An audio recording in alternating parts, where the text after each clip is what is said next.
Ghostbusters Afterlife is the newest movie in the Ghostbusters franchise, the newest attempt at a sequel to Ghostbusters, and is directed by Jason Reitman, the son of Ivan Reitman, who directed the original first two Ghostbusters movies. This movie stars Carrie Coon. She's a single mother. She and her two kids, played by McKenna Grace and Finn Wolfhard, have inherited this house in Oklahoma that her father once owned. He has recently passed away. It's this house on a farm in the middle of nowhere in Oklahoma. They don't necessarily want to move there, but financially they kind of don't really have a choice but to. Once they get there though, the kids, particularly McKenna Grace, start doing a little more digging into this house, and they soon discover that their grandfather essentially was involved with the Ghostbusters. They start finding the automobile, the tech, the gear. She soon recruits her brother, her teacher, played by Paul Rudd, a new friend of hers, and they soon quickly discover that they may need to put this tech to use when new paranormal activity starts happening in Oklahoma for the first time in 32 years. The original Ghostbusters is an absolute classic. I mean, that's one of the best comedies there's ever been. The cast works great, the concept's original. It's just awesome. And then that movie got one sequel, and then really nothing happened again for a very long time. And then we got that Ghostbusters reboot in, I believe it was 2016? That movie got really shitted on by the fans. I'm going to say this much right now. I didn't hate that movie, but it wasn't good. Like, I think everyone can agree on that. It wasn't good. That was probably the attempt to revive the Ghostbusters franchise. That obviously didn't end up working out, so that got put on the shelf.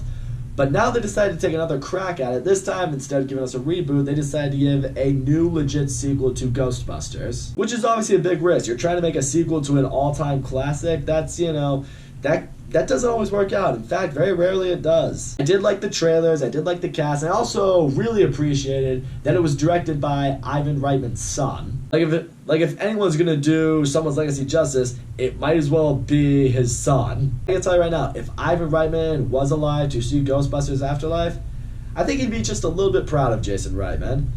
This was a really solid sequel, like one that was probably better than it had business being. I want to immediately touch on the star of this movie. McKenna Grace is absolutely fantastic in this movie. I loved her. She just fits the perfect mold of someone who would be interested enough in the Ghostbusters legacy. You know, she's smart, but she's different. She's a little bit socially awkward. She has a very dry sense of humor too. She cracks a lot of dad jokes in this movie. They're actually pretty funny, some of which are a little darker than you might think. Come on guys, that polar bear joke, you were laughing.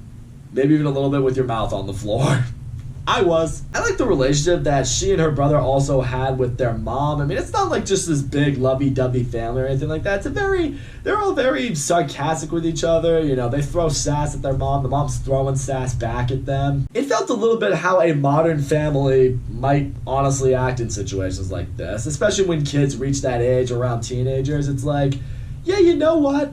If I was a parent and my kids were a teenager, if that happens one day, that's probably exactly how I'm going to talk to my kids. Paul Rudd was really great in this movie, too. I mean, Paul Rudd's just become one of those actors who we've seen. He has a lot more range to him than you might think. I mean, he's obviously a funny guy, but we've seen him be capable of delivering some dramatic performances. I mean, he's been Ant-Man. The point is, he's got a long range to him, and I really liked him in this movie. He has such a likability to him because he's Paul Rudd. He plays a kid's teacher, you know, he's funny, he's quirky, he's likable, but what I really like about him is he has a very open mind. When McKenna Grace is approaching him about the strange activity that happened 32 years ago and, you know, the new tech she's finding and how things might work, he's not so quick to just look at her and be like, kids. He's like, nah, show me this tech you got. Let's try out some experiments. Let's see if this stuff works. Let's see if it is what it could be. He's an adult that's willing to listen to kids, and that's something you never see in movies, and definitely not in real life. They have another kid character in this movie named Podcast. Well, that's probably not his real name. He just goes by that movie because, you know, he has a podcast. He quickly becomes McKenna Grace's best friend in the movie, and where I was nervous about it is you first meet him, and he's going around with, like, you know, a microphone and some sound equipment, and, you know, he's doing all these weird interviews, making all these weird remarks and things like that, and I'm just like, oh my god, this this kid's gonna be the death of this movie. You don't think he's gonna be that annoying kid character who can't act and is just there, to try to make a joke, but the joke doesn't work at all. I gotta tell you, the kid actually ended up being a lot better than I thought he was going to be. I really loved his chemistry with McKenna Grace. He really bought the friendship that they build along the way.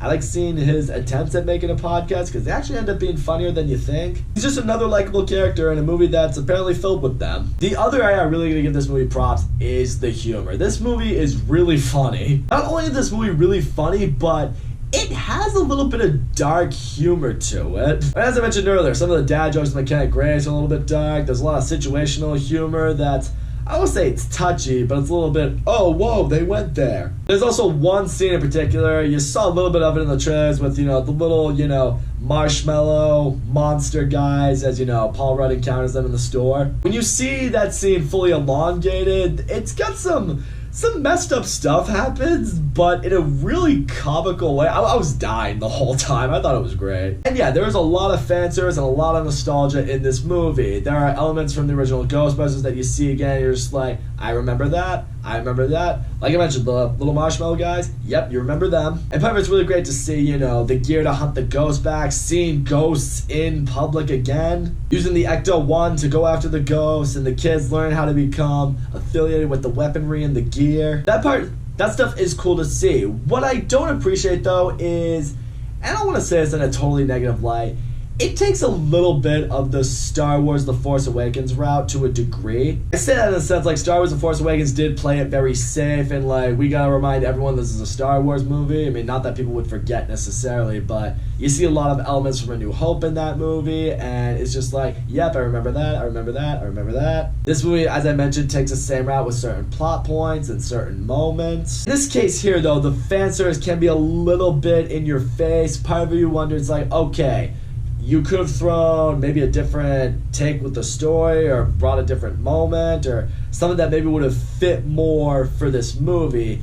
Instead, you're kind of just, bombarding us with this fan service, and you ask yourself, does this have anything to do with the story? And sometimes, I would say a good number of times, it doesn't. It's just there to remind you this is a Ghostbusters movie. And that's my fear, is the movie did get a little bit nervous, like, we gotta make sure the fan service is in here.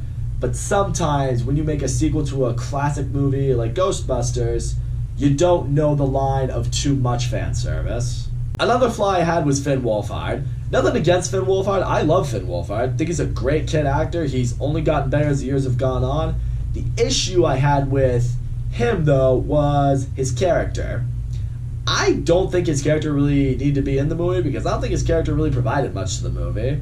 They give him the story arc, he gets a job and he has a crush on this coworker, and a little bit of a romance is building between them, but to be honest, if he was taken out of the movie, I don't think the movie would have been any different. He's just there to have this little side plot that really, honestly, doesn't really do much for the movie. I did think the ending of the movie was great. The ending of the movie, they definitely throw a lot of fan service at you, but the shit is going down, and the whole time I was like, yeah, I'm on board here. What I do also like is the movie doesn't feel like it's setting up for a franchise. It's not like, okay, now we're gonna get a new, just string of Ghostbuster movies. In a way, it just takes the route like Jason Reitman felt like, I do feel there's a little bit more of a story to be told with Ghostbusters, but I'm not necessarily setting up for another sequel. I'm like, there's another story to be told. Let's just tell the story here. If there are places to go after this, then cool. If not, still cool. Not everything needs to turn into the next big franchise. If you just want to make a good, solid, simple sequel, I'm honestly cool with that. And I feel like that's the route this movie might have taken. So all in all, Ghostbusters Afterlife was a very solid sequel to Ghostbusters. I really love the cast. McKenna Grace especially was fantastic in this movie. I hope she gets some more work for herself going forward. I think she's got a bright future for herself. I love the chemistry between the cast. The movie has unbelievable humor. The timing of the humor is great. They also have some very dramatic moments. In the ending of the movie, not gonna lie, I felt it in certain parts. The movie hits it with a lot of nostalgia. Some of it's fun, some of it's enjoyable, some of it brings it back, and other times it's like, alright, you might be overcooking it a little bit. But in the end, this could have ended up being a lot like the Ghostbusters movie from 2016 or whenever it was.